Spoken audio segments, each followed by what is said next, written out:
আসসালামু আলাইকুম। আমি তো এখন ফেমাস। যদি ফেমাস নাই হতাম তাহলে আমাকে ফোন করে বলে আমি ফেসবুকে ভিডিও দেই, আমাকে আমাকে ফোন করে বলে তা ঠিক আছে, কিন্তু আমার গ্রামের বাড়িতে যে আমার মাকে আমার ভাইয়ের বউকে পর্যন্ত বলে আসছে আমি ভিডিও বানাই, আমি ফেসবুকে ভিডিও দেই, টিকটকে ভিডিও দেই। আমি নাকি হচ্ছে ফেসবুক থেকে অনেক টাকা ইনকাম করতেছি। হ্যাঁ, আমি অনেক টাকা ইনকাম করতেছি। ওই টাকা দিয়ে আমি 4 তলা বিল্ডিং দিয়ে দিচ্ছি।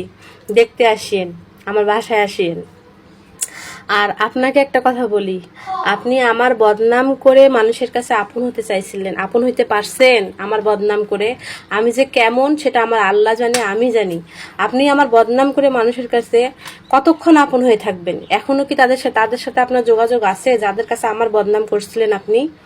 আপনি কি মনে করছিলেন আপনার এই বদনাম আমি কখনো কোনোদিন শুনবো না?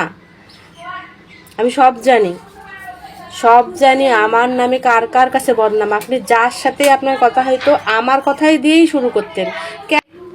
কেন রে ভাই, আমাকে নিয়ে আপনাদের এত মাথা ব্যথা কেন? আমি তো বুঝি না।